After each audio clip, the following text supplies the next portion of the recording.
Hello toy people out there, I have Robin from the new Batman Adventures. It's part of the DC Collectibles, and it's sculpted by Gentle Giant Studios. The back has a pretty cool image of Batman, Nightwing, and Robin. It's seen better days, but you know what, I'm opening this up, so it doesn't really matter. Major shout out to Nick, thank you for getting me this guy. I'm a huge Robin fan. I have so many other Robin figures. Nowhere near all of the ones that I really want to get, but still, I'm kind of getting a few here and there, and Nick saw that this guy was not part of my collection, so thank you so much for getting him for me. There's really not much else to say about the packaging on this guy. This is supposed to be Tim Drake from Batman the Animated Series, although really, he's a lot more like Jason Todd. But whatever, we'll go by Tim because that's what the series said. But let's go ahead and open him up because I'm really excited. Wow, with something so small, you wouldn't think he would come with so many accessories. He comes with simple instructions showing where you can remove his hands and change him with the other interchangeable hands that he came with. Also on how to construct the little stand that he has as well. Also a nice little checklist showing some of the other figures that have come out from this toy line. He comes with 2 extra sets of hands that come out fairly easily from his arms. He also comes with a grappling hook where you can kind of put it into the hand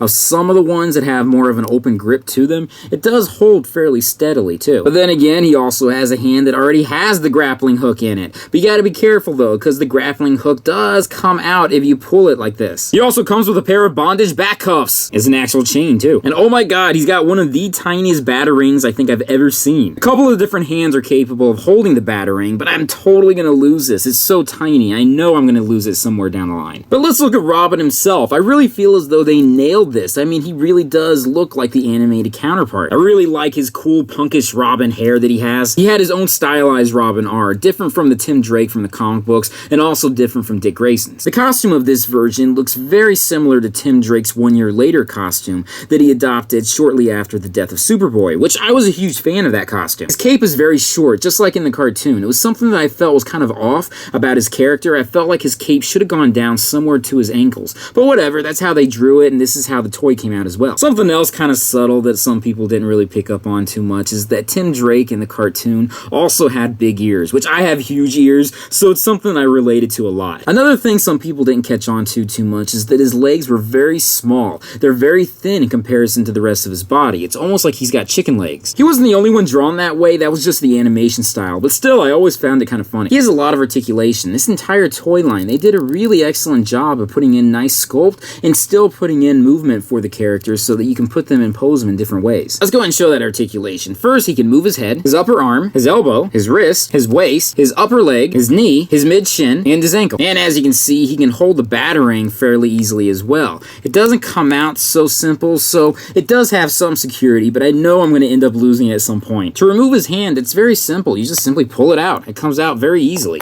And then you put in the new hand.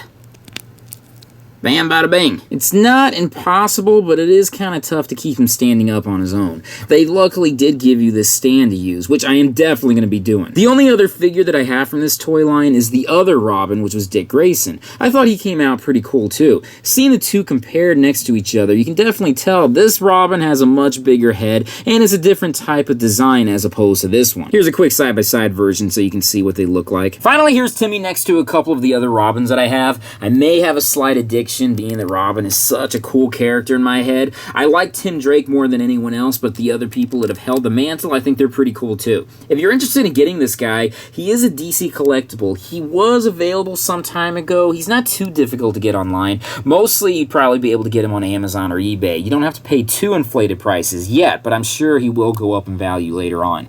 Anyways, again, thank you Nick for getting me this guy. I'm definitely going to be giving him a good home. Thank you guys for joining me in this video. Be sure to check out my Patreon site, my social media sites, my websites, and everything else out there. Peace, love, namaste, and I'll see you guys later. Peace.